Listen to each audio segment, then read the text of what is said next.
Hello, I'm Roberta Winters, past president of the League of Women Voters of Radnor Township. The League of Women Voters is dedicated to helping to make democracy work.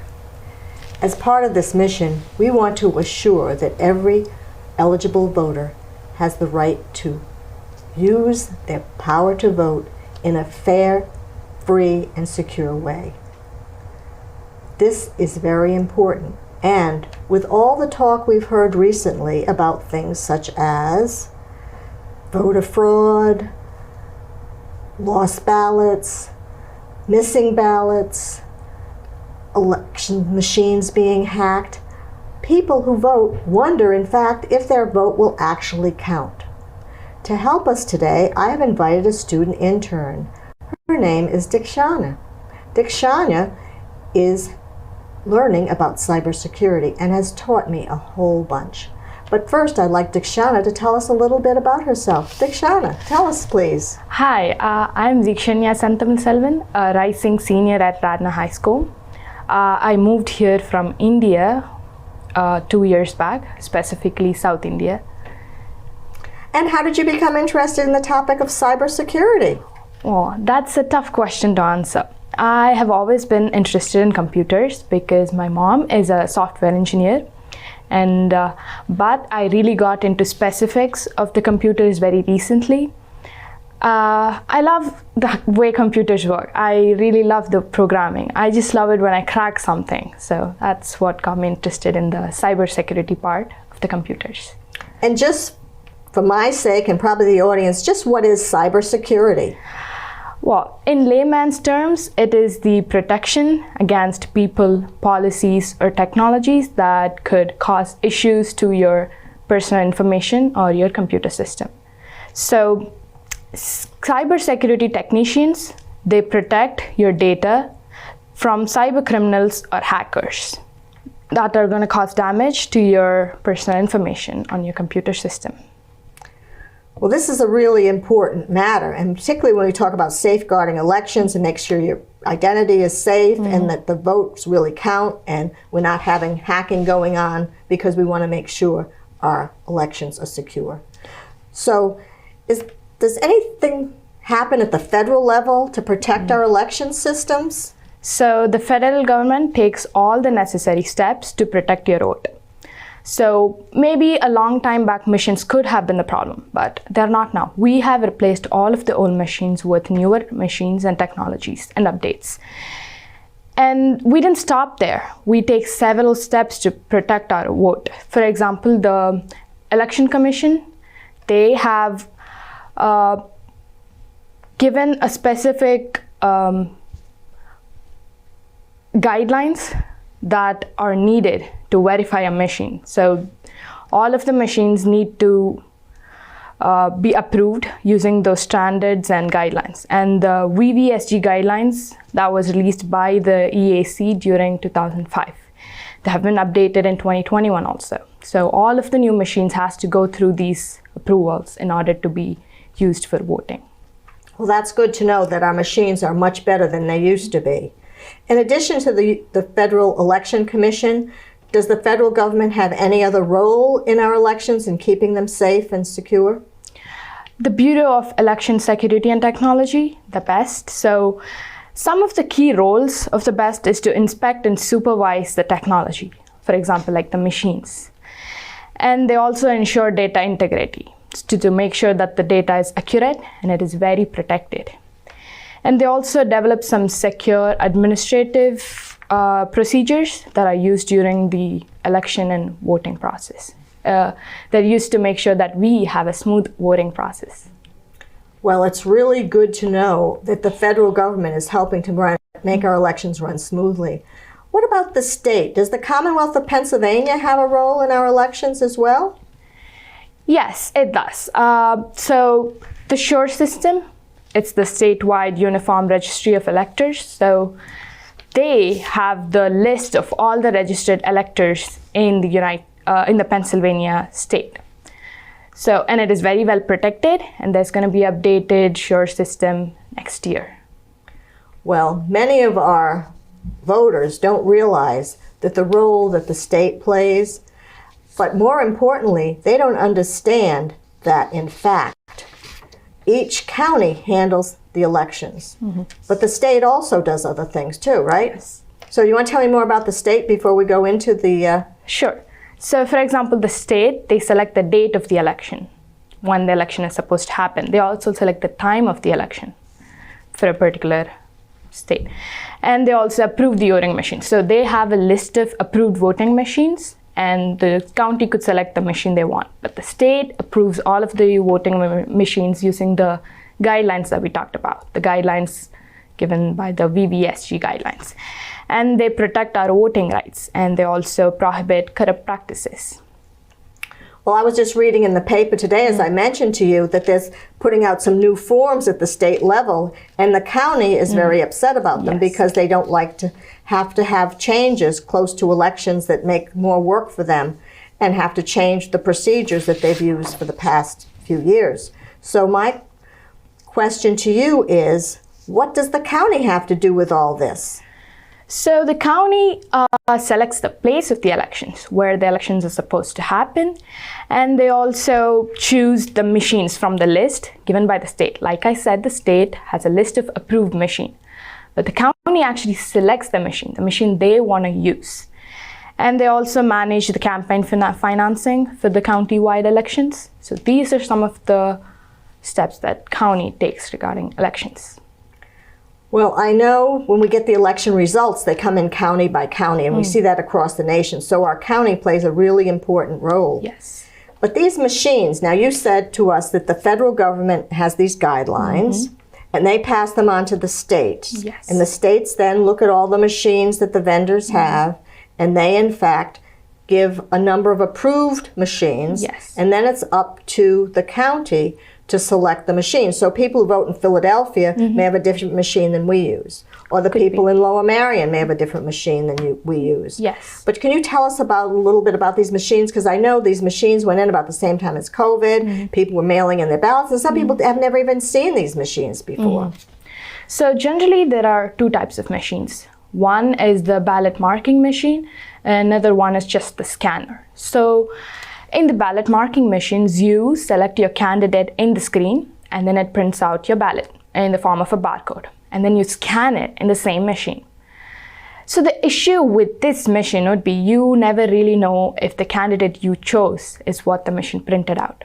Could be different. We never really know. Those are some disadvantages with the ballot generating machines. That's why our county, we use the scanner. So where you hand mark your ballots and then you just scan them. This way you have a verifiable paper ballot and also a machine countable ballot. This way we are more secure. It protects our vote better. Well, I'm really glad that we have machines that are easily auditable and we can recount if we need to, because we have these paper verifiable ballots. And we actually see what we do when we mark them in Delaware County. Yes. And we run them through the scanners. So it reminds me of when we were in school, we used to have those bubble tests you used to fill out, and they run through the scanner. So it's the same kind of process, which has been around a while. Yes, it is the same kind. And we also secure it by using more complex password. 1, 2, 3, 4 is not going to be enough anymore. We need something more complex to protect our vote. And in the near future, we might also have multi-factor authentication. In simple terms, it's where you use multiple steps. For example, a password, a message to your mobile phone, or a mail. So maybe a document, a verifiable document. So that's like a multiple step authentication to protect your vote better. Well, are these machines really foolproof? Can there be errors made along the way? You know, we hear about all this hacking stuff. So, I mean, that's something people are concerned about. Sometimes it's not all the machine's fault. There could be other errors. For example, we can't really blame a machine for a power cut. Yeah, well, the power goes out, man. Yes, so we can't really blame a machine. Sometimes it's not actually the machine's fault. If there's a delayed election, for example, due to a paper jam, and there are untrained poll workers around who take a lot of time to fix the issue. But as far as we are concerned, we always try to reduce the risk. The risks are never zero, but there's always lower risk than. So we understand sometimes human error gets in the way. Yes. People don't understand how to undo a jammed machine, or there's a power outage. But, with a paper ballot and with having as much support as we have now, it's a lot better. But Yes. as you said before, it's never zero, but it's getting close to that. Now, I'm sure glad we've learned a lot about these machines and about the voting process, and that's all very important to protecting our vote and making sure our eligible voters feel safe and secure when they cast their ballot. The question I have is the League of Women Voters also tries to inform people about the candidates and the issues they may be voting for, particularly if we have a constitutional amendment on the ballot. Are there ways people are trying to influence voting outside of the polling place that may make a difference in helping to keep our elections safe, secure, and accessible? In a way, sometimes people are influenced to choose a different candidate than the one that they might have voted for. For example, now we're living in a technology advanced world. Simple things make a lot of changes. Micro-targeting ads. There's some small ads that make people change their candidate. It's very small, but it causes a big change. And we could spread incorrect information in social media. We don't know who to trust. And some other ways people are influenced are by fabricating misinformation. We find a lot of wrong information in the internet. Again, it causes confusion, and we really don't know who to trust on the internet. It's hard to find a very source that is very trustable. And we also create errors in published returns. It all comes back to the trust people have in internet and other people.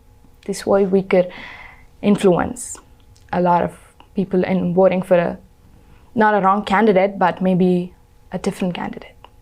Well, I know the League of Women Voters tries very hard to be nonpartisan and provide accurate information to everyone. And that's one of the roles we have in helping to make democracy work. But as you say, there are a lot of distractions out there. And people can easily be led or misinformed to make decisions that they might not have otherwise made on their own volition. So we know that sometimes with this micro-targeting ads and so forth, people can be influenced. But what happens when they go to the polls? Can there be some kind of influence there that would somehow distort the election results? Yes, there are. For example, by manipulating the voter rolls. The voter rolls can be manipulated? Sometimes, yes, they can be. And by also sending out incorrect poll locations and dates. They cause an inconvenience. It discourages people from voting. When we get an incorrect poll location, we go to a different location, and people never really want to vote when there's going to be a lot of misinformation out there. And we could assign inconvenient poll locations. For example, assigning a poll location that is much further than the closer one. People would be discouraged to go travel a lot. And unevenly distributing people across a poll location. For example, when you go to a poll location and when you see a really long line, how would you feel? Would you still be encouraged to vote there? Probably not. So these are some ways that people still can be influenced and discouraged. And I know Delaware County has a big role in that because they decide where those polling places are. And I know I've visited polling places in Radnor, and some have long lines and some don't. And, even though we try to do things that are even, some places just don't work the same way as other places.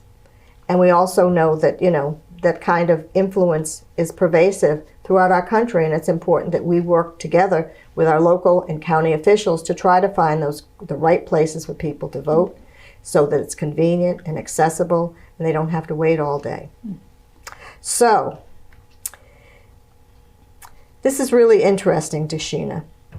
What about voting by mail? I know that I just read in the paper today that the Department of State has changed the forms, and the county's upset about, whether people can check off if they can vote by mail or not. So if you vote by mail, is that going to be a problem or not a problem? Voting by mail doesn't just erase the issues. There could be other problems. For example, we could get late ballots.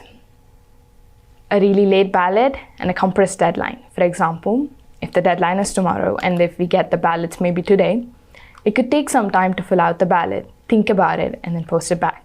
So then we're discouraged, or more like we're unable to fulfill our role. We're unable to vote, and disrupting the mail. If some issues with the mail, then our ballots could go in late, and they're of no use anymore if they go in late. And confusing directions. Sometimes simple directions are enough. A complex direction is just, it makes no sense for some people. It's harder. It gets very hard to vote. For example, so there's, I think, a particular direction that says don't send in naked ballots. We never really know what they are unless we search it up, look it up in the internet. It's a complex procedure. We need something simpler. These could cause or like discourage people from voting.